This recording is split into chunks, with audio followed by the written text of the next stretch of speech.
자, 일단 가보겠습니다. 안녕하십니까 여러분. 잘 지내셨나요?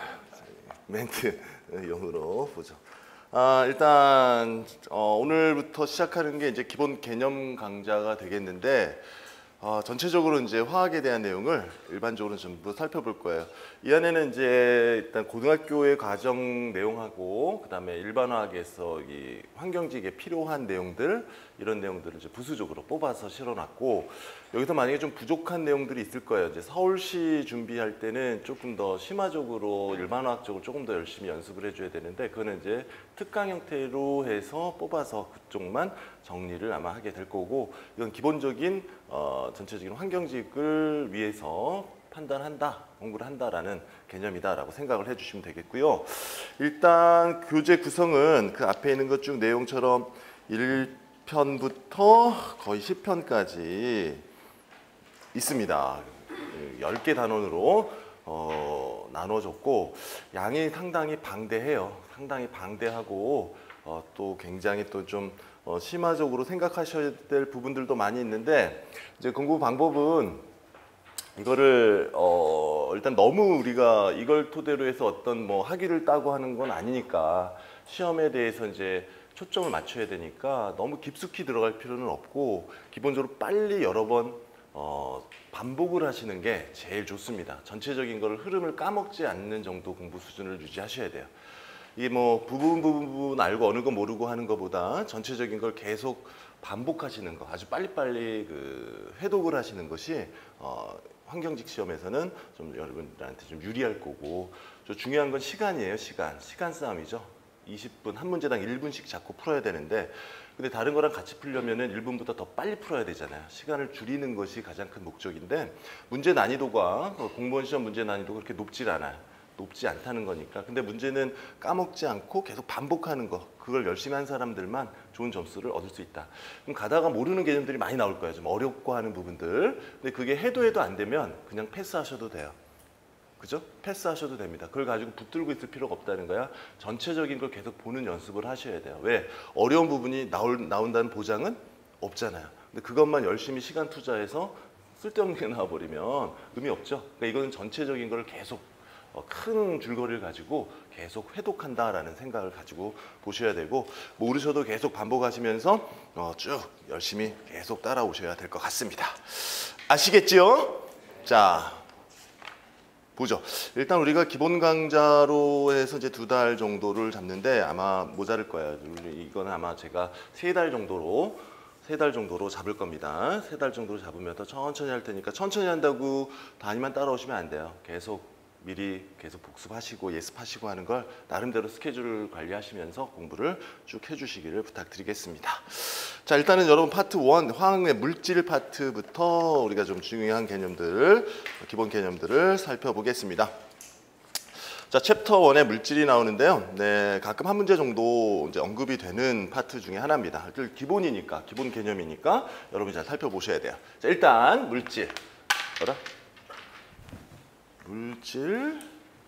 물질을 보겠습니다. 자, 물질이라고 하는 거에 대한 분류예요. 분류 과정을 먼저 좀 기억을 하시고, 물질에 대한 정의들을 좀 알아야 되는데, 물질은 일단은 크게 2가지로 나누죠. 뭐하고 뭐로 있습니까? 순물질, 그 다음 무슨 물질? 혼합물. 자, 나눈다는 거 꼭 기억하시고요. 순물질과 혼합물. 자, 어떤 걸 기준으로 나눈 거죠? 성질을 가지고 기준으로 나눈 겁니다. 그죠? 이 순물질은 이 화학적인 성질이 몇 가지가 있어? 순물질은 화학적 성질이 한 가지가 있습니다. 한 가지의 성질. 그죠? 한 가지 성질을 띠는 겁니다. 근데 어떤 입자의 성질을 띈다는 말이 무슨 말이지? 성질을 띈다는 것은 그 구성 입자의 종류가 한 가지라는 얘기죠. 2가지 이상이 있다면 2가지 성질이 나오겠죠. 그러니까 성질이 한 가지. 보통 우리가 이제 분자적 개념으로 얘기하면은 한 가지 성질을 띄었다. 그럼 분자가 몇 가지라는 소리예요. 분자 하나 있어, 이런 말입니다. 그죠?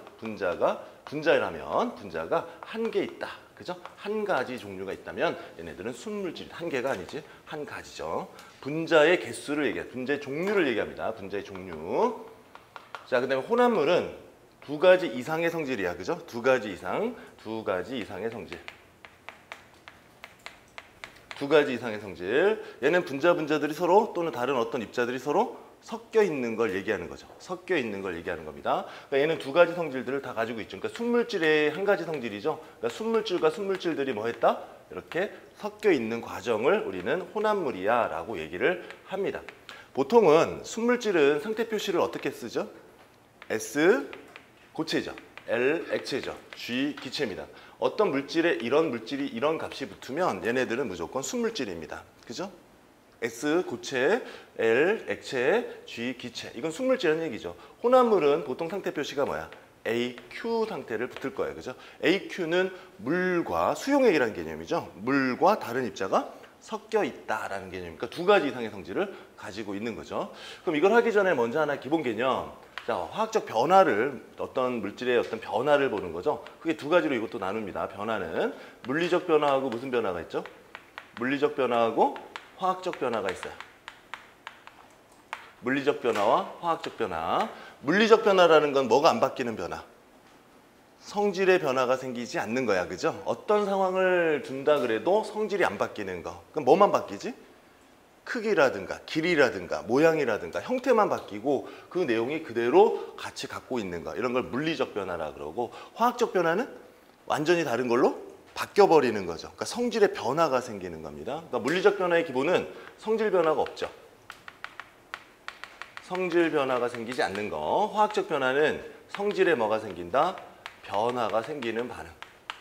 성질이 변한다는 건 성질은 분자의 종류라 그랬잖아. 성질이 변한다는 건 뭐가 바뀐다? 분자 종류가 바뀌는 과정이다라는 말이죠. 그러니까 어떤 물질의 성질 그러면 그냥 분자의 종류라고 생각하시면 돼요. 성질이 안 변하네요. 그 분자가 변하지 않는 거죠. 이때 물리적 변화가 일어날 때 분자 구조 바뀌어요, 안 바뀌어요? 분자의 구조는 안 바뀌어요. 그죠? 분자 간의 어떤 분자와 분자 사이의 힘이라든가 거리라든가 이런 건 바뀌는 건 전부 다 물리적 변화. 근데 분자 구조가 바뀌거나 분자를 구성하는 원소의 종류가 바뀌는 것들은 전부 다 화학적 변화, 성질이 달라지는 변화죠. 성질이 달라지는 변화. 대표적인 물리적 변화가 뭐죠? 대표적인 물리적 변화가 상태 변화입니다. 그죠? 상태 변화. 상태가 변하는 것은 대표적인 물리적 변화야. 분자들 간의 거리들이 바뀌면서 상태가 바뀌는 겁니다. 분자들의 거리가 굉장히 가까우면 뭐라 그러지? 고체. 약간 느슨하면 액체. 완전히 떨어지면 기체. 이렇게 분자 거리가 바뀌는 거야. 그러니까 거리가 바뀌니까 힘도 바뀔 테고 형태도 바뀌겠죠. 이런 변화들은 물리적 변화라고 합니다. 아주 유명한 변화죠. 상태 변화는 다시 한번 꼭 확인해 주셔야죠. 고체, 액체, 기체가 있을 텐데 고체, 액체, 기체, 상태 변화, 용어 정리, 그죠? 고체에서 액체로 변하는 걸 뭐라 그런다? 고체에서 액체를 변하는 거? 융해야, 용융이야, 아니면은 용해야? 융해라고 한다. 상태 변화, 그죠? 융해 과정입니다. 융해 과정. 액체에서 고체로 변하는 건 뭐라 그러지? 응고라고 얘기를 합니다. 응고. 자, 액체에서 기체로 변하는 건 뭐라 그래요? 기화라고 얘기를 하는 거죠. 기체에서 액체로 변하는 건 액화라고 얘기를 하는 거고, 그죠? 그 다음에 고체에서 기체로 변하는 건 승화라고 얘기를 한다. 그렇죠? 용어 정리 한 번 더 확인하셔야 돼요. 확실하게. 용어 정리. 자, 이게 일단은 상태 변화에서 상태 변하는 시점들에 대한 어떤 용어들이고, 자, 이때 에너지가 달라지고 분자 간의 거리도 달라지고 여러 가지 변화가 생길 거야. 일단 고체, 액체, 기체 중에 에너지는 어느 게 제일 많아요? 이 세 가지 상태 중에 같은 물질인데 상태는 세 가지죠. 이 세 가지 상태에서 기체가 에너지 제일 많지요. 그 다음에 액체, 그 다음에 고체가 될 거예요. 얘 기체가 에너지가 얘가 1000이면 얘가 11고 얘가 1, 뭐 이 정도 된다는 얘기죠. 그 에너지가 상대적으로 기체가 월등히 많아요. 그럼 얘가 이렇게 변할 때 에너지를 흡수, 방출. 고체가 액체가 되려면 1에서 10이 돼야 되니까 에너지를 흡수해야 되겠네. 그죠? 9개를 먹어야 될 거 아니야. 그죠? 그럼 액체가 고체가 될 때는 에너지를 방출하게 돼. 그죠? 에너지를 방출. 액체가 기체가 되는 것은 에너지를 흡수해야 되겠죠. 상당히 많은 에너지를 흡수해야 되고, 기체가 액체 되는 것은 에너지를 방출해야 될 거야. 그리고 고체, 기체, 기체, 고체도 에너지 출입이 나누어진다. 맞죠? 나누어진다. 확인해 주시고, 두 번째. 그러면 자, 고체, 액체, 기체가 되었을 때에 고체, 액체, 기체 상태 변화가 일어납니다. 그죠? 상태 변화가 일어났을 때 변하는 값이 뭐고 변하지 않는 게 뭘까요? 상태가 일어났을 때 변화되는 거. 뭐가 달라져요? 즉 얼음이 물로 바뀔 때 뭐가 달라질까? 뭐가 달라질까요? 변화되는 거. 분자 간의 거리가 달라질 거야. 그죠? 얼음은 다닥다닥 붙어 있어요. 근데 얘네들은 액체가 되면 열을 흡수해서 조금 느슨해져요. 그죠? 얘는 거리, 분자 간의 거리, 분자 간 거리 달라질 거야. 또 뭐가 달라질까요? 분자 간의 인력도 달라질 거야. 그죠? 가까우면 인력이 센데 멀면 인력이 약해. 그죠? 인력, 분자 간의 인력도 달라집니다. 또 뭐가 달라질까? 분자의 모양은 달라져요, 안 달라져요? 변하지 않는 거 같이 보죠. 변화하는 거와 변화하지 않는 거. 분자의 모양. 분자 모양은 바뀌어, 안 바뀌어? 안 바뀌죠. 그죠? 분자는 그대로입니다. 똑같은 모양 그대로인데 거리 형태만 달라지죠. 분자의 구조 바뀌어, 안 바뀌어? 분자 구조도 바뀌지 않습니다. 그렇죠? 분자 구조도 바뀌지 않죠. 맞죠? 자, 에너지 달라져, 안 달라져? 상태 변화 시 그 입자들이 갖고 있는 에너지 달라집니다. 에너지 변화 생기죠. 그렇죠? 에너지 변화, 열의 출입이 생기니까 에너지 변화 생깁니다. 맞죠? 그죠? 자, 분자, 모양, 분자, 구조 안 바뀌죠. 그럼 이런 변화가 생기면, 변화가 없어요. 그죠? 얘네들은, 변화가 생기는 거죠. 변화가 생기더라도 화학적 성질은 바뀌지 않습니다. 그죠? 얘네들의 분자의 성질은 바뀌지 않고. 근데 이런 변화가 생기면 이건 변화가 없는 거예요. 변화가 일어나지 않죠. 하지만 이 모양이나 구조나 이런 것들이 바뀌면 어떻게 된다? 완전히 성질이 바뀌는 변화가 된다라는 거죠. 어쨌든 상태 변화 시에서 변화되는 거, 변화되지 않는 거 간단하게 그냥 확인하시면 되겠고요. 자, 이 중에 제일 많이 초점 맞추는 건 바로 이 상태죠. 액체에서 기체, 기체에서 액체 되는 상태를 좀 언급을 해보면 일단 제일 많이 나오는 게 무슨 끓는 점에 관련된 것들은 여러분 잘 정리해 두셔야 된다. 그죠? 끓는 점이라는 건 뭐로 되는 온도죠, 이게? 액체가 기체로 되는 온도야. 근데 액체가 기체로 되는 형태는 크게 두 가지의 얘기가 있을 거예요. 끓음과 증발 두 가지가 있습니다. 그러니까 증발은 그냥 평상시에도 기체가 되는 현상인데 끓음은 특별한 온도에서만 되죠. 그렇죠? 자, 끓음이라는 건 끓는 점의 이 끓음이라는 건 액체 어디에서의? 액체 내부에서의 무슨 상태를 얘기하니? 기화 상태를 얘기합니다. 액체 내부에서의 기화. 그럼 증발은 뭐예요? 증발은 어디서의? 액체 표면이죠. 표면에서의 무슨 상태? 기화 상태를 얘기하는 거죠. 액체 표면에서의 기화, 그 다음에 얘는 액체 내부에서의 기화. 표면에서는 쉽게 기체가 에너지 흡수해서 날아갈 수 있지만 액체 내부에서 기화가 되려면 주변에 뭐가 많아야 돼? 에너지가 많아야 되거든요. 그래서 어쩔 수 없이 온도를 높여주셔야 한다는 얘기고요. 그 다음에 이렇게 끓으려면 그냥 액체 내부에서 끓는 상태가 될 수 있는 조건이 하나 있죠. 이건 외부압과 뭐가 같아야 돼요? 외부의 압력, 외부에서 누르는 압력과 무슨 압력이? 증기압이 뭐 해줘야 돼? 같아야 한다라는 거지, 그제? 외부압과 증기압이 같은 시점입니다. 그러니까 외부압은 보통 몇 기압이야? 1기압, 대기압이에요. 그죠? 그러니까 대기압과 증기압, 증발해서 치는 압력이 같으면 드디어 뭐가? 액체 내부에서 기화가 시작하는 거야. 그럼 끓는 점은 변할 수 있다, 없다? 변할 수 있는 값이다. 뭐에 따라서? 외부 압력의 조건에 따라서 달라지는군요. 높은 곳에 올라가면 끓는 점이 어떻게 돼요? 같은 물이라도 낮아지고 외부압이 적어지니까 압력솥 같은 데서 어떤 물을 끓인다면 온도가 높아질 거야. 끓는 점이 훨씬 더 높아질 거야. 외부압이 증가하니까. 그죠? 그러니까 외부압 조건에 따라서 끓는 점은 변할 수 있다라는 거고, 여러분 끓는 점은 물질의 특성입니까, 아닙니까? 끓는 점은 물질의 특성이에요. 그죠? 물질의 특성이라는 말은 무슨 말이죠? 물질의 특성이라는 말은 모든 물질들이 끓는 점은 같은 조건에서는 다 다르다. 같은 물질은 하나도 없다라는 거야. 그죠? 같은 동일 조건에서는 물질을 구별할 수 있습니다. 그러니까 100도짜리 끓는 점을 가졌다. 우리는 그걸 그냥 물이야 라고 얘기를 하잖아요. 그렇죠? 다른 뭐 기름이야 이런 얘기는 안 하죠. 일단 끓는 점은 모든 물질마다 뭐하다? 동일한 값을 갖는다. 한 가지 물질, 변하지 않죠. 물질을 구별할 수 있는 값을 갖는다. 이게 물질의 특성이 될 수 있다. 그러니까 끓는 점이 조금 중요한 내용이에요. 액체가 기체로 되는 온도를 얘기하는 거죠. 그럼 끓는 점을 알면 뭐를 알 수 있다? 끓는 점이 높다 낮다로 뭐를 알 수 있을까요? 끓는 점의 높낮이로 뭐를 알 수 있을까? 끓는 점의 높낮이로요. 분자 간의 인력을 알 수 있을 거예요. 그죠? 분자 간의 인력이 굉장히 세요.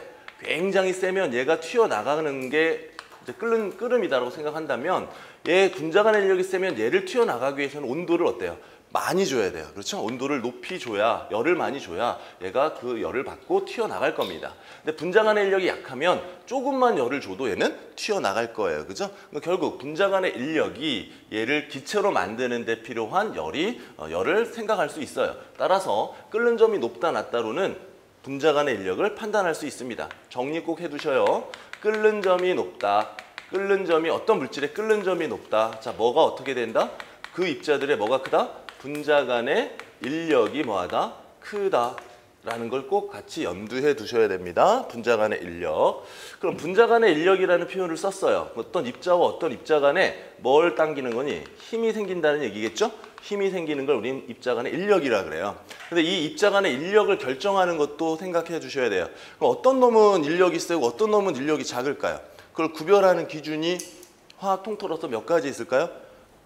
화학 통틀어서 3가지밖에 없어요. 3가지. 그 입자들의 끓는 점을 기준으로 정하는 건 질량이 있어요. 질량. 질량이 크면 분자 간의 인력이 상당히 큰 편입니다. 서로 당기는 힘이 커져요. 질량이 클수록 커집니다. 또 그럼 질량이 비슷하다면 뭐를 봐야 될까요? 질량이 똑같아요. 그럼 둘 중에 하나는 끓는 점이 높고 하나는 끓는 점이 낮대요. 예를 들어서 C3H 8개 하고 CO2가 있어요. 요거 분자량이 얼마야? 44, 44예요. 그죠? 44, 44. 그럼 얘네들 중에 끓는 점이 같나요? 그렇진 않다는 얘기입니다. 다른 요건이 또 있다는 얘기죠. 뭐가 있을까요? 길이가 있습니다. 길이. 같은 분자량을 갖더라도 뭐가 클수록? 길이가 긴 게 표면적이 넓어서 끓는 점이 어떻게 되니? 높아집니다. 라고 생각하시면 돼. 길이. 또 뭐가 있을까? 자, 분자, 그렇죠. 분자, 질량도 받고 길이도 받다면 그건 다 똑같다. 그럼 다 똑같아. 질량도 받고 길이도 똑같아. 그럼 얘네들은 분명히 끓는 점은 물질의 종류가 다르니까 달라야죠. 물질의 종류를 결정할 수 있는 형태가 끓는 점이라 그랬잖아. 같은 건 없다 그랬죠. 그죠? 그거 달라야 돼. 그럼 뭘 더 봐야 되죠? 극성과 무극성을 보시는 거예요. 그죠? 극성 분자인가, 무극성 입자인가. 자, 극성이냐 무극성이냐에는 누가 더 끓는 점이 높게 돼요? 극성 분자들이 끓는 점이 더 높죠. 왜? 전기적 성질을 하나 더 가지고 있으니까 얘가 끓는 점이 높게 되는 거죠. 그렇죠? 자, 뭐 이런 조건이 분자들의 인력을 결정하게 되는 기본 조건 요거밖에 없습니다. 그러니까 어떤 물질들이 쫙 나왔을 때 누가 끓는 점이 높니 이런 거 결정할 때에 이런 걸 일단 여러분이 잘 봐주셔야 되고 고려해 주셔야 되고, 특히 이 질량과 길이를 나중에 무슨 힘으로 배우죠? 분산력 이런 말로 배울 거예요. 그러니까 분산력이 크다. 이거는 극성 분자든 무극성 분자 다 적용되는 거예요. 질량과 길이가 크면은 같은 극성이든 무극성이든 끓는 점이 높아질 수 있는 여건을 갖추죠. 이런 걸 그냥 분산력이라 그러고요. 분산력은 모든 힘의 기본 힘이죠. 분산력이 작용하고, 또 질량과 길이로, 질량은 일정한데 길이가 달라졌어. 질량은 일정한데 길이가 달라서 끓는 점이 달라. 이런 걸 뭐라 그래요? 이성 질체라 그럽니다. 여기서부터 구조 이성 질체에 관련된 내용도 여기서부터 출발합니다. 구조 이성 질체. 이성 질체라는 건요, 분자식은 같은데 끓는 점이 뭐한 거? 다른 물질을 얘기합니다. 그 종류가 완전히 뭐하다는 소리야. 다른 놈이에요. 분자식은 똑같은데 그런 걸 이성 질체라 그래요. 그 이성 질체는 바로 요 질량과 길이를 가지고 나타냅니다. 대표적인 게 뭐 있어요? C4개, H 10개짜리 탄화소 같은 경우죠. 얘네들은 구조가 기본적으로 이렇게 긴 구조가 있고, 얘네들은 이런 구조도 있어요. 둘 다 이 분자식을 갖습니다. 그죠? 뷰테인이라는 분자식을 갖는데, 그럼 얘와 얘는 같은 종류일까요? 같은 종류가 아니에요. 누가 더 끓는 점이 높을까? 자, 얘는 똑같은 얘를 갖는다는 얘기는 질량이 똑같다는 얘기죠. 근데 둘 중에 보니까 길이가 얘가 더 길어요. 그럼 얘가 끓는 점이 더 높아요. 그럼 얘 두 개는 끓는 점이 다르잖아요. 그럼 같은 분자가 아닙니다. 다른 분자죠.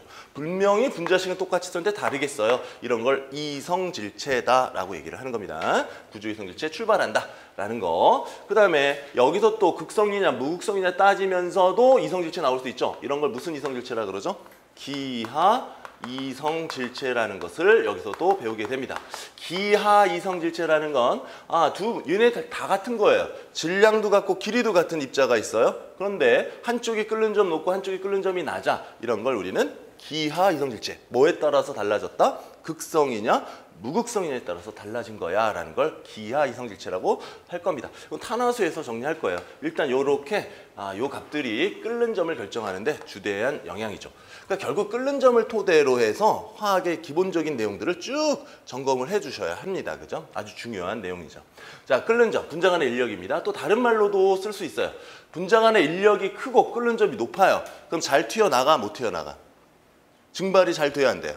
증발은요, 액체가 기체로 날아가는 거죠. 표면에서 날아가는 거예요. 근데 이 입자들이 아주 세게 잡아당기고 있으면 날아갈 수가 없죠. 그럼 증발이 잘 될 수가 없다는 거예요. 증발이 잘 된다, 안 된다? 증발이 잘 되지 않는다. 같이 기억하셔야 되고, 이렇게 넘어가서 또 증발이 잘 안 돼. 그러면 증발이 잘 안 되면 이 증기가 많이 만들지 못하니까 이 면을 치는 압력이 상당히 낮겠죠. 증기압이라 그러죠. 증발된 기체 압력, 증기압이 클까요, 작을까요? 증발이 잘 안 됐으니까 기체가 벽을 치는 힘이 약하겠죠. 증기압이 뭐하다? 작다라고 얘기할 수 있고, 그럼 증기압이 작은 이 물질은 증발을 시키는데 열을 많이 줘야 될까요? 열을 적게 줘야 될까요? 그러니까 완전히 증발을 시키기 위해서는 다 말려버린다는 얘기죠. 말려버리기 위해서는 열을 많이 줘야 돼, 적게 줘야 돼?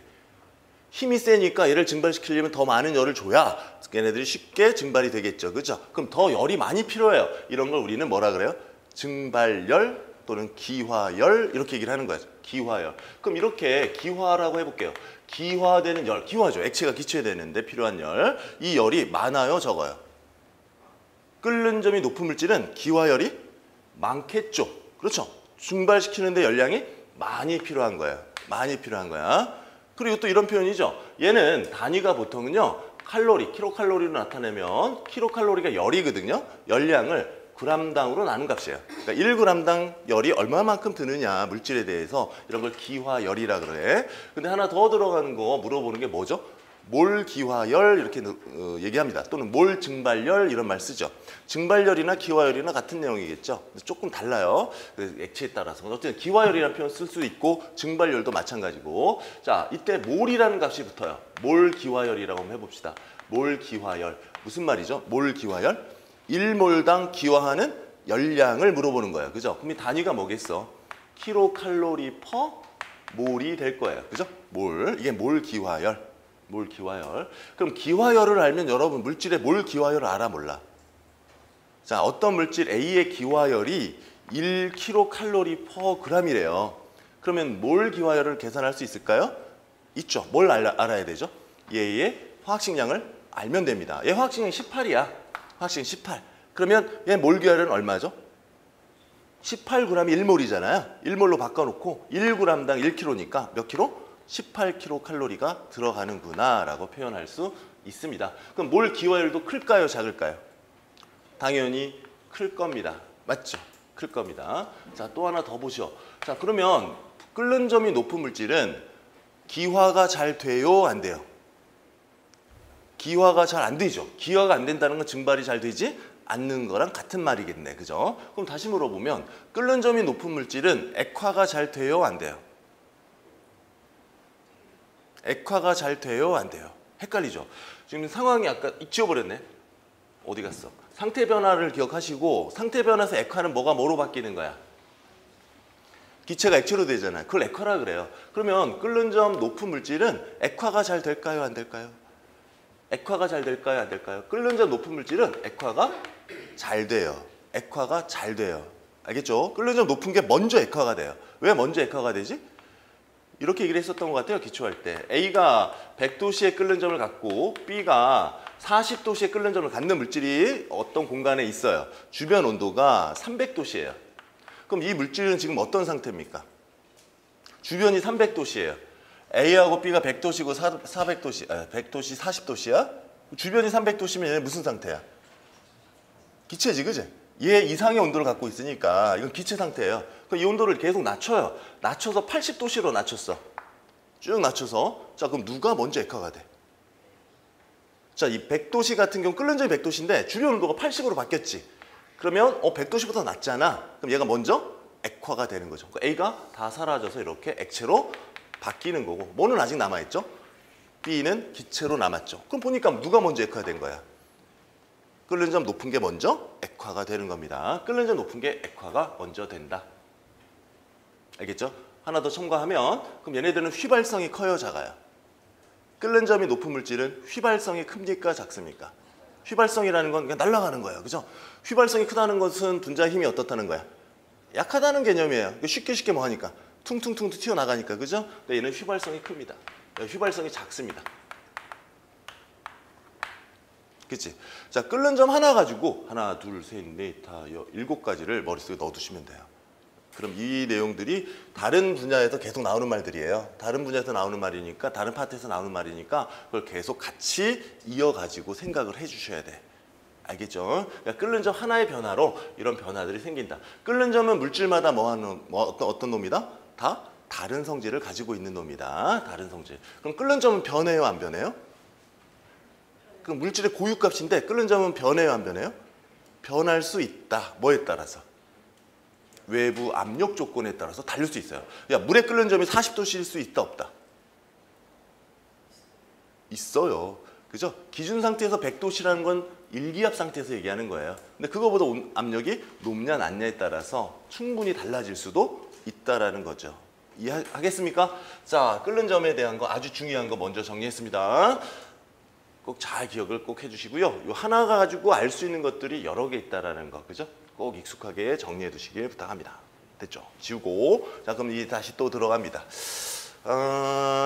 보시면 순물질과 혼합물 계속 나누고 있고요. 순물질은 그러면 기본적으로 한 가지 성질을 나타내는 거고, 혼합물은 여러 가지 성질을 나타내는 거고. 그럼 순물질들은 여러분 가열해서 끓이게 되면은요, 가열곡선이라는 게 있죠. 가열곡선. 가열곡선은 여기가 뭐야? 온도, 가열시간. 거꾸로 보지 맙시다. 가열시간. 가열시간 여기가 온도예요. 자, 어떤 얼음을 가열하게 된다 또는 물을 가열하게 된다. 자, 물을 한번 가열해 보죠. 물을 가열하면은 가열곡선이 어떻게 나오죠? 먼저 서서히 올라가죠. 그죠? 올라가다가 어느 순간 상태가 변하는 순간에서 어떻게 되니? 수평 부분이 생기고 그 다음에 다시 어떻게 되죠? 올라가는 곡선을 만듭니다. 그죠? 자, 이게 물이에요. 이게 물, 액체죠? 그럼 요건 뭐가 되죠? 수증기가 될 거야. 그죠? 물에서 수증기로 바뀌는 과정. 계속 가열하면. 그럼 이렇게 상태 변하는 곳에 여기 온도 T가 있을 텐데 이 온도를 뭐라 그래요? 끓는 점 이렇게 얘기를 하는 거죠. 그죠? 끓는 점. 그럼 여기서는요. 온도가 계속 가열을 주었음에도 불구하고 온도 변화가 생기지 않는 이유는 뭐 때문이죠? 계속 가열을 했음에도 불구하고 온도 변화가 안 생기네? 뭐 때문이야? 그렇죠. 얘네들은 상태가 변하는 대로 주변 온도 올리는 데 쓰는 게 아니야. 너무 가까운 것을 주변에 가해준 열을 뭐해? 흡수해서 얘를 끊어내는 데 써버리죠. 그러니까 주변으로 온도를 방출할 여력이 없는 상태예요. 그래서 얘네들은 상태가 변하는 데 에너지를 쓰는 거죠. 그래서 이런 구간을 우리는 잠열 구간 또는 수문열 구간이라고 해요. 수문열 또는 잠열. 잠수했죠. 열이 없어졌어요. 없어진 게 아니야. 상태가 변하는 구간이죠. 자, 이렇게 수평한 구간이 생깁니다. 그죠? 수평한 구간은 지금 계속 액체하고 뭐가? 액체가 뭐로 바뀌는 거? 기체로 바뀌고 있는 상태 변화하는 순간입니다. 그럼 순물질은 상태 변화하는 구간이 무슨 구간이? 수평한 구간이 하나씩 존재하죠. 그러니까 끓는 점은 순물질은 꼭 몇 가지로? 한 가지로 있죠. 끓는 점이 한 가지로 있다는 건 무슨 말이에요? 끓는 점 물질의 특징이었고 끓는 점이 같으면 한 가지 물질이라 그랬잖아. 근데 어떤 물질을 가열했는데 끓는 점이 이렇게 수평한 거 하나만 나왔어. 그럼 그 안에는 분자가 몇 가지 종류가 있다? 한 가지 있다라는 얘기겠죠. 라고 판단할 수 있는 거지. 이게 순물질이에요. 이거는 어느 점도 마찬가지고요. 다 상태로 수평한 부분이 한 가지로 있는 것이 순물질. 혼합물은요. 혼합물은 수평한 부분이 여러 가지로 나와요. 그걸 좀 구별해 주셔야 돼요. 혼합물 여러 가지 섞였어요. 그죠? 섞인 거는 여러 가지로 나올 수 있습니다. 자, 일단 첫 번째 혼합물이에요. 혼합물 요 부분을 이렇게 설명하겠습니다. 첫 번째는 액체와 액체 혼합물 정리해 보셔야 돼요. 액체가 섞여요. 그러니까 물과 에탄올이 섞여 있다. 물과 에탄올, 물과 아세트산 뭐 이런 것들이 섞여 있다. 그죠? 액체와 액체가 섞여 있습니다. 액체와 액체가. 자, 액체와 액체가 섞여 있으면 이 성질과 이 성질은 다 가지고 있는 거예요. 그죠? 가지고 있는 거죠. 화학적으로 반응하지 않아. 얘가 물이고 에탄올. 자, 그러면 얘네들은 가열 곡선에 따라서 모양이 어떻게 나올까요? 두 가지가 섞여 있으면은 끓는 점의 수평한 부분이 몇 가지 돼야 돼? 두 가지 돼야 돼요. 그죠? 자, 이렇게 올라갔다가 이렇게 두 가지가 나오게 돼요. 두 가지. 자, 그런데 이게 물이고 이게 에탄올이라고 하자. 자, 물에 끓는 점은 몇 도죠? 기본 일기압에서는 100도씨예요. 에탄올에 끓는 점은 78도씨거든요. 그러니까 끓는 점이 달라요. 그럼 이 아래에서 튀어나오는 거는 누굴까요? 먼저 튀어나오는 거. 끓는 점이 높은 거야? 끓는 점이 낮은 거야? 끓는 점 낮은 게 먼저 튀어나옵니다. 이게 에탄올이 되는 거죠. 그 다음에 얘가 다 튀어나오면 이제 뭐 남았죠? 물 남았어요. 그리고 나서 여기서 튀어나오는 건 누구죠? 물 될 겁니다. 맞죠? 그러면 결국 수평한 부분이 두 가지라는 얘기는 무엇을 의미하죠? 이 혼합물의 종류는 몇 가지? 그렇죠. 두 가지 물질로 돼 있다. 이거 하나 더 있으면 몇 가지란 소리야? 세 가지로 순물질의 종류를 판단할 수 있다는 거고. 자, 그럼 여기서 하나 더 기억을 할 거는 에탄올의 온도가 T예요. 이게 몇 도예요? 78도에 아니에요. 78도가 절대 아니에요. 78도가 아닙니다. 78도가 끓는 점은 맞지만 섞여 있죠. 섞여 있으면 원래보다 방해를 받아요. 순물질보다. 그죠? 78도보다 어때야 돼? 높아져야 돼요. 그럼 여기 물은 끓는 점이 몇 도일까요? 100도일까요? 100도보다 높을까요? 이건 100도예요. 왜? 에탄올이 다 끓고 없어졌으니 순물질이 됐잖아요. 순물질의 온도는 몇 도? 100도가 될 거야 라는 거. 자, 이런 형태의 모양이 나오는 건 혼합물이고요. 혼합물에서는 이런 수평한 부분이 나오는 거는 액체와 액체 혼합물을 얘기해 준다. 기억하시고, 두 번째, 액체와 고체 혼합물은 어떻게 될까요? 액체와 고체 혼합물. 자, 물과 소금 이런 거겠네. 그죠? 물과 소금. 수용액이라고 얘기를 할 겁니다. 수용액에서의 얘네들의 끓는 점 변화는 어떻게 나오죠? 수용액에서는 이렇게 끓다가 수평한 부분이 없고 어떻게? 이런 식으로 계속 올라갑니다. 계속 올라갑니다. 그럼 어디서 끓었다는 얘기일까요? 요 꺾인 부분에서 항상 끓는 거예요. 그죠? 이때의 온도가 끓는 점입니다. 그럼 이 끓는 점은 물에 끓는 점보다 높아요, 낮아요? 물에 끓는 점보다 높아야 낮아요. 자, 일단 물에 끓는 점 몇 도예요? 100도 정도 돼. 소금에 끓는 점은요? 알 필요는 없죠. 어쨌든 겁나 높을 거예요. 2000도 이상 되겠지 뭐. 그죠? 뭐 대략 2000도라고 합시다. 이렇게 돼요. 두 가지 끓는 점이 완전히 다른 물질을 섞었어. 그지? 그럼 일단 끓어. 끓으면 일단 이 중에 끓는 점 뭐부터? 낮은 거부터 끓 거야. 근데 역시 마찬가지로 아직 얘가 있잖아요. 그래서 원래 끓는 점이 100도보다 어때요? 높아지게 돼요. 100도보다 어때? 100도보다 높아지게 될 겁니다. 이런 걸 나중에 뭐라 그래요? 끓는 점, 오름 이런 식으로 배우는 거죠. 뭔가 섞여서 원래 거보다 높아지는 상황. 그죠? 얘를 더 많이 넣어주면 어떻게 되겠습니까? 이 차이는. 끓는 점은 원래보다. 얘를 소금을 더 많이 넣어줘요. 똑같은 물에. 그럼 이게 온도가 똑같이 끓까요? 그렇진 않겠죠. 더 많은 방해를 받으니까 오르는 현상도 어때요? 훨씬 더 커지는 거야 라는 거겠죠. 끓는 점 오름, 묽은 용에서 배우는 내용이죠. 자, 어쨌든 끓는 점은 원래보다 커져요. 근데 끓는 점은 위치는 여기야. 그치? 근데 여기서 얘네들은 왜 계속 수평한 구간이 생기지 않고 계속 올라가죠? 그럼 여러분 이곳은 계속 끓고 있는 건가요? 아닌가요? 예를 들어 여기서 끓는 점이라는 것은 외부압과 안에 있는 증기압이 어때야 돼? 같아야 되잖아. 그럼 여기서 끓는 점이 100도보다 높지만 여기서 끓는 점에서 압력은 몇 기압이야? 이게 대기압 상태라면 1기압 맞죠? 증기압도 몇 기압이야? 1기압인 상태가 맞을 거예요. 증기압이. 그럼 여기 아래쪽에서는 증기압은 1기압보다 어때요? 작겠죠. 아직 끓지 않는 상태니까 계속 튀어나오고 있는 상태야. 증기압은 1기압보다 작은 상태죠. 여기서는 딱 끓고 있으니까 몇 기압이죠? 끓을 때는 대기압과 증기압이 같으니까 1기압인 거야. 맞죠? 그럼 여기서는 끓는 점은 1기압보다 클까요? 작을까요? 여기서는 끓는 점이 1기압보다 클까요? 작을까요? 여기서의 증기압은 1기압보다 커 작아? 똑같이 1기압이에요. 똑같이 1기압. 왜냐면 이 상황은 수평한 부분이 없을 뿐이지 지금 이 시점부터 계속 이 지점까지는 계속 뭐하고 있는 구간이죠? 끓고 있는 구간이야. 어떤 구간하고 같니? 수평한 구간하고 똑같은 구간이란 말이야. 알겠어? 근데 왜 올라가요? 끓는 점이 왜 높아지는 거죠? 물이 없어지잖아요. 농도가 진해서 누구 끓 때까지? 소금이 끓을 때까지는 계속 뭐 하는 거니? 올라가고 있는 거죠. 이 구간에서는 모든 압력이 몇 기압이죠? 1기압이에요. 압력이 높아지잖아요. 외부 압력이 1기압, 증기압도 몇 기압? 1기압이 되는 구간이다라는 거. 뭐 그런 거 참고하시고. 자, 중요한 건 이거야. 여러분, 어떤 두 물질을 섞어서 끓는 점을 측정했더니 꺾였대. 그럼 이때는 얘네들이 어떤 몇 가지 종류 물질이? 두 가지가 있는 건데 그때 용매는 액체인데 용질의 상태가 뭐지?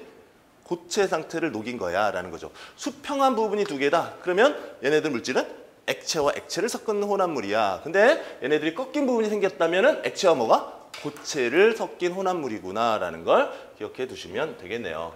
보통 기본 상태가 고체로 존재하는 물질이 뭐가 있어요? 상온에서 어떤 결합 물질이 고체로 대부분 존재하죠?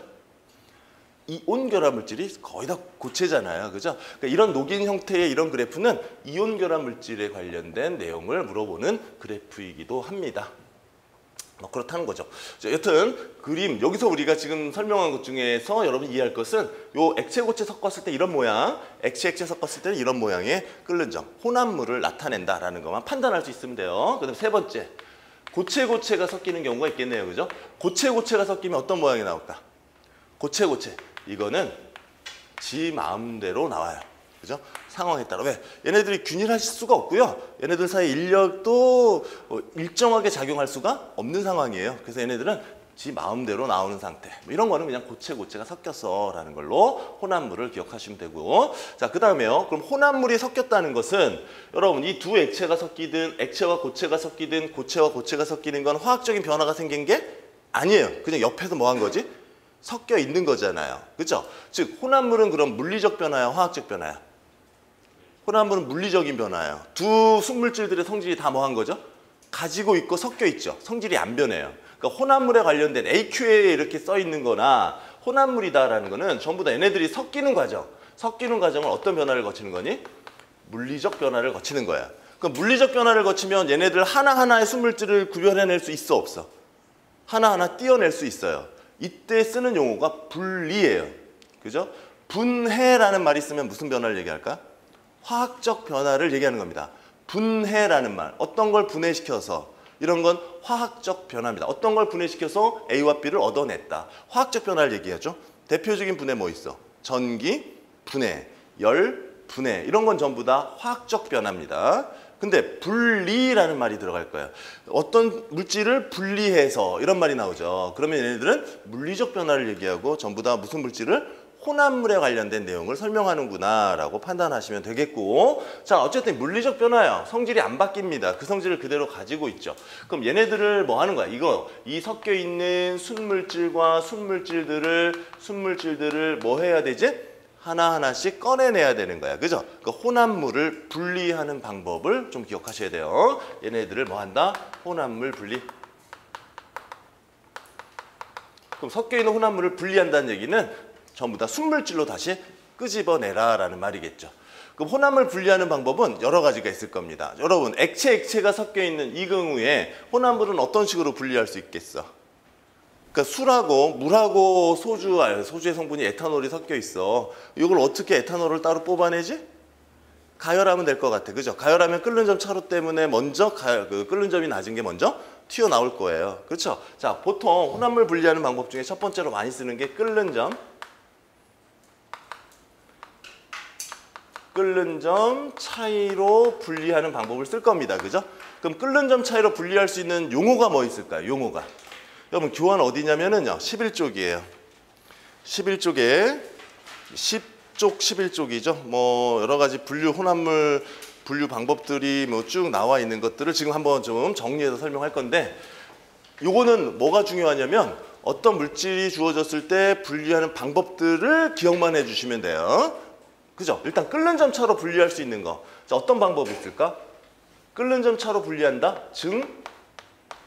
증류라는 말이 나옵니다. 그러니까 증류라는 말이 나오면 항상 끓는 점 차로 분류하는 거야. 그런데 어떤 걸 끓는 점 차를 가지고 분류하는 거죠? 액체 혼합물을 분리할 때 쓰는 게 증류야.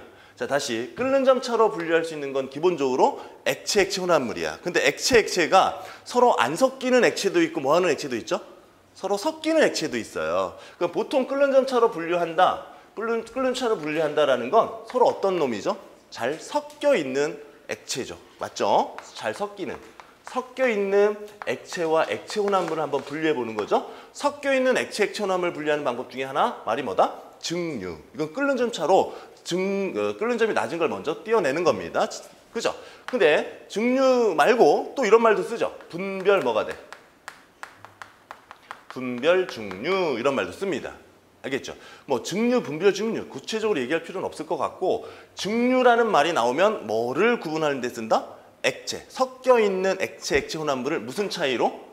끓는 점 차를 이용해서 분류하는 거야 라는 걸 판단하시면 돼요. 근데 뭐가 먼저 튀어나온다? 그 액체 중에 끓는 점이 뭐한 게? 낮은 게 먼저 튀어나오는구나. 그걸 순서대로 튀어나오게 하는 거, 그죠? 하나하나 구별하는 거, 이런 걸 분별 증류라고 그래. 여러 개 중에 하나만을 이렇게 끄집어내는 걸 증류라고 하고, 이 안에 있는 걸 다 끄집어내서 분류하는 걸 분별 증류라고 얘기를 하는 겁니다. 대표적인 분별 증류가 뭐가 있죠? 원유의 분별 증류가 있을 거예요. 원유는 혼합물이에요. 혼합물을 가열하게 되면 끓는 점이 낮은 것부터 어떻죠? 튀어나오게 됩니다. 그럼 걔네들 원유에 대한 혼합물 분리 방법은 어떤 방법이죠? 끓는 점 차를 이용한 거야. 이런 것들을 좀 정리해서 연결시켜주는 문제, 그죠? 그런 정도 문제 나오니까, 그러니까 증류, 분별 증류 전부 다 섞여 있는 액체 혼합물을 분리하는 거야라는 걸 기억해 두시면 될 겁니다. 알겠죠? 됐습니까? 섞여 있는 액체 증류, 분별 증류. 끓는 점 차를 이용하는 거야. 자, 그 다음에 두 번째.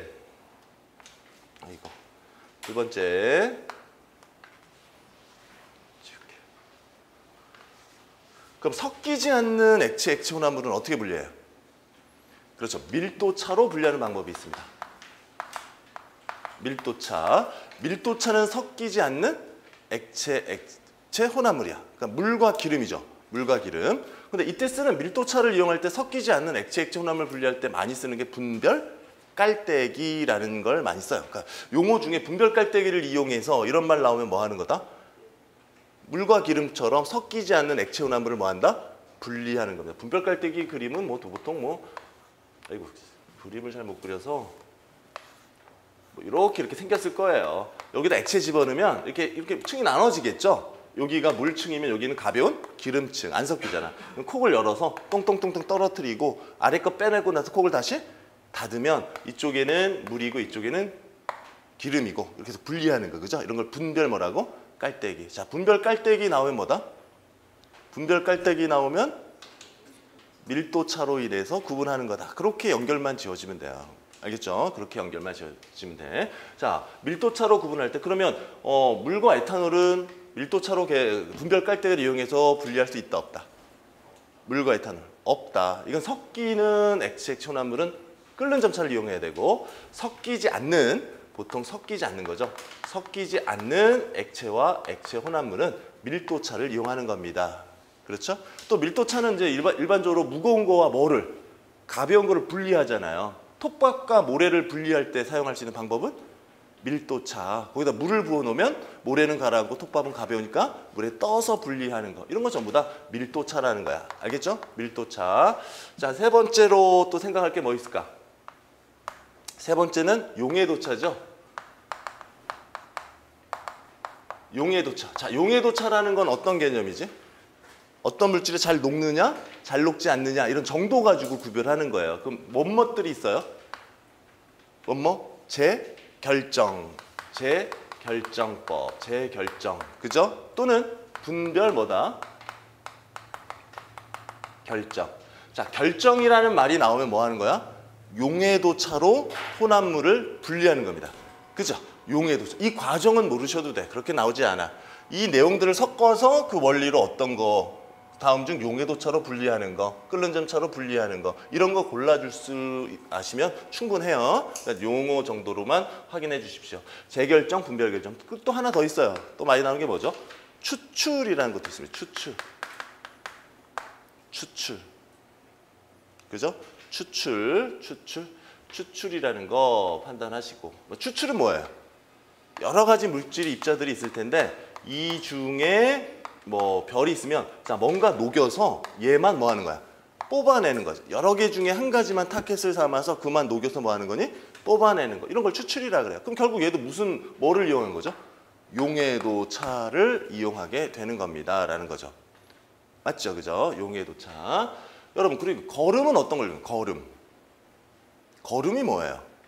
거름 종이를 뭐 하는 거죠?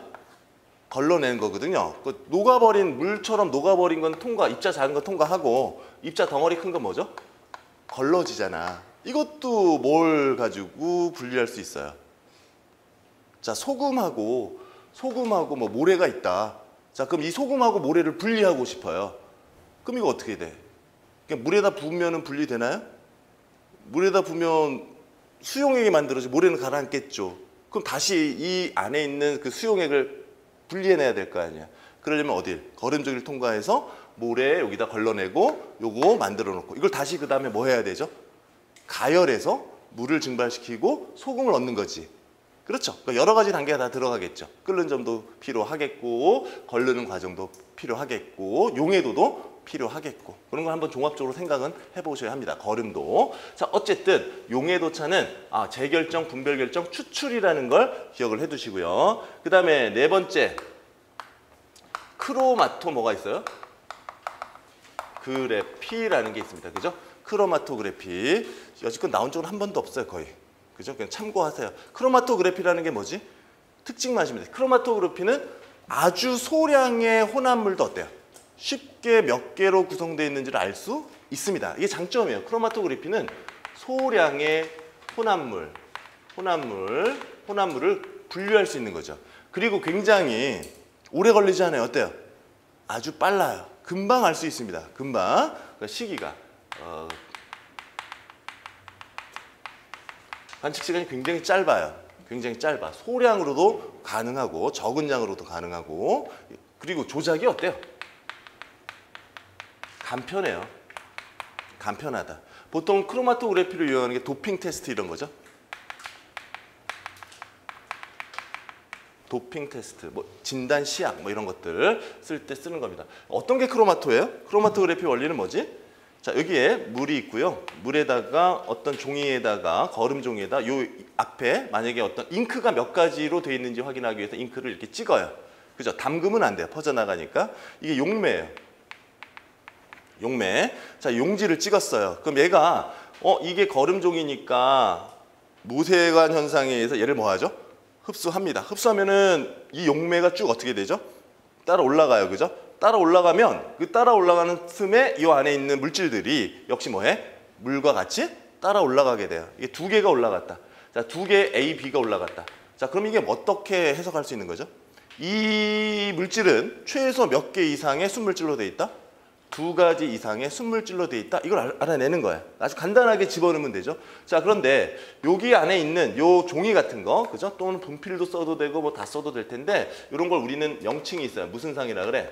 고정상이라고 얘기를 합니다. 고정상. 이 용매는 이동하죠. 용매는 무슨 상? 이동상이라 그래. 그럼 용질이 올라간 건요. 이동상이 올라간 높이하고 용질이 올라간 높이의 비는 조건이 같으면 전부 그 비율은 같아요. 이런 걸 이동률이라고 얘기를 합니다. 이동률. RF 이렇게 씁니다. RF. 이동률이라 그래요. 용어만 그냥 기억하시면 될 거예요. 자, 그럼 우리가 판단하는 건 이동률은 다른 조건이 동일하다면 전부 다 같은 값을 가져요. 그죠? 그래서 얘네만큼의 올라간 비율만 안다면 얘가 마약을 했는지 무슨 약을 먹었는지를 판단할 수 있다. 용질에 대한 이동률을 가지고 판단한다라는 얘기고 하나 더 알아둘 것은 그럼 여러분 A라는 순물질과 B라는 순물질은 누가 더 물의 극성에 가까울까요? 누가 더 극성에 가까운 거죠? A가 극성에 가까울 거야. 왜? 물하고 같이 붙어 있으니 물하고 같이 섞여 있는 성질이 강하니까 같이 올라가는 것도 강하게 될 거야. 이렇게 판단할 수 있다는 거죠. 뭐 그런 정도를 기억해 주시면 될 것 같습니다. 요 객수가 몇 개냐에 따라서 순물질의 종류가 결정이 되는 거고 크로마토그래피는 이런 게 있고요. 이동률은요. 다른 조건이 동일하다면 전부 뭐하다? 같다. 그래서 다른 조건이 그 값이 동일하기 때문에 그 물질이 무엇인지를 알 수 있다. 이게 크로마토그래피 분리하는 겁니다. 자, 혼합물을 분리하는 거.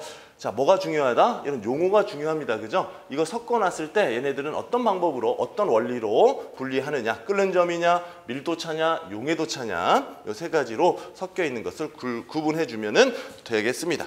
거기 교환 보시면은 제1장 물질 11쪽에 그 내용들이 쭉 한번 쭉 마련해서 설명을 한 거고, 자, 거기에 그 5번째에 그 밖에 방법이라는 것 중에 투석이 있고 이온 교환 수지, 흡착, 그 다음에 크로마토그래피 하나를 설명했죠.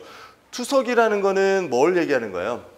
입자들의 이동이야, 그죠? 양분 뭐 노폐물을 이렇게 제거하는 거거든요. 신장 투석이라는 거죠. 그죠? 농도 차이에 의해서 삼투압에 의해서 입자를 이동시키는 겁니다. 그죠? 이것도 투석이라는 것도 있다. 요거는 이제 입자들의 크기에 따라서 얘네들 양을 달라. 요건 보통 삼투압을 효과를 갖고 있다라는 거 정도 기억하시고, 이온 교환 수지는 보통 샘물, 단물 이거 바꿀 때 쓰는 거야. 이온을 뭐 하는 거죠? 바꿀 때 쓰는 겁니다. 그럼 여기는 반드시 전기적 성질을 이용하는 겁니다. 전기적 성질을 이용하는 게 이온 교환 수지. 흡착은요, 숯 같은 거죠. 표면적을 넓혀서 입자들을 전부 빨아들이게 하는 겁니다. 그러니까 활성탄은 일반적인 숯보다 약 1000배 정도의 표면적이 더 커요. 그러니까 좀 더 흡수하는 게 훨씬 더 강력하게 작은 입자들을 흡수하게 되는 걸 흡착이라 그럽니다. 크로마토그래피는 아까 설명한 겁니다. 그 다음에 거기 하나 더 체크할 게 4번의 기체오염물에서요. 거기 건조제가 3가지가 나와요. 그죠? 별표 치세요. 반드시 기억하셔야 돼요.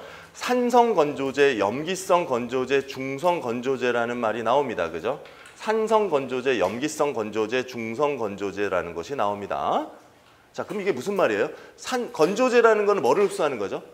물을 흡수하는 겁니다. 그런데 산성 건조제라면 산성을 띠는 건조제인 거죠. 그럼 물도 흡수하지만 산성이니까 뭐랑도 반응하죠? 염기성 물질도 흡수해버립니다. 그 산성 건조제는 순수하게 물만 흡수할 수는 없다는 거죠. 염기성도 흡수하게 돼요. 원래 건조제를 통과시켰다. 뭐의 질량이 증가했다? 물의 질량이 증가한 걸 판단할 수 있는 건데, 근데 산성 건조제를 썼다. 근데 얘가 물이 질량이 증가했다. 근데 이게 전부 다 물이다라고 얘기할 수는 없다는 거야. 왜? 염기성 기체가 들어갈 수도 있는 거죠. 염기성 건조제를 통과시켰다. 그럼 물만 흡수되는 게 아니야. 뭐도 흡수된다? 산성 기체도 흡수될 수밖에 없으니 얘가 순수한 물인지는 알 수는 없다라는 거겠죠. 그 종류를 기억해 두시면 됩니다. 수산화나트륨 여러분 산성 건조제일까요? 염기성 건조제일까요? 수산화나트륨 NaOH라는 게 건조제로도 쓰여요. NaOH 얘는요 기본적으로 H2O도 흡수합니다. 근데 뭐 NaOH가 여러분 물을 흡수하는 거를 뭐라 그럴까요? 조해성이라는 말을 씁니다. 그러니까 수산화나트륨은 물을 흡수해서 녹아버려요. 그러니까 조해성이 있어요. 근데 그것 말고도 얘는 뭐도 흡수해요? CO2도 흡수합니다. 산성 물질도 흡수하죠. 그러니까 이런 건조제는 산성 기체를 흡수하는 건조제를 무슨 건조제? 염기성 건조제. 그러니까 염기성을 띠는 건조제를 얘기해. 그러니까 H가 있다. 어떤 건조제에 H가 있다. 그러면 산성 건조제일 거야. 대표적인 산성 건조제가 누구죠? 흔히 말하는 진화황산이에요. H2SO4. 그죠? 이거 건조제로 쓰는 거죠. 근데 이거는 산성 건조제입니다. 그렇죠? 그럼 우리가 흔히 쓰는 건조제는 염화? 칼슘이라는 걸 많이 쓸 거예요. 염화칼슘은 그럼 얘는 H도 없고 뭐도 없어. OH도 없네요. 이런 걸 뭐라 그러죠? 중성 건조제. 그럼 이거는 그냥 순수한 뭐만 흡수하는 거죠? 물만 흡수하는 거야 라는 거죠. 그러니까 건조제 종류를 좀 잘 기억해 두셔야 됩니다. 알겠죠? 이거 섞어서 문제가 나올 수 있으니까 건조제의 의미를 판단하시면 됩니다. 거기 11페이지까지 이제 기본적인 거 잠깐 봤어요. 자, 조금 쉬었다가요. 나머지 설명하고 더 들어가 보겠습니다. 수고하셨습니다.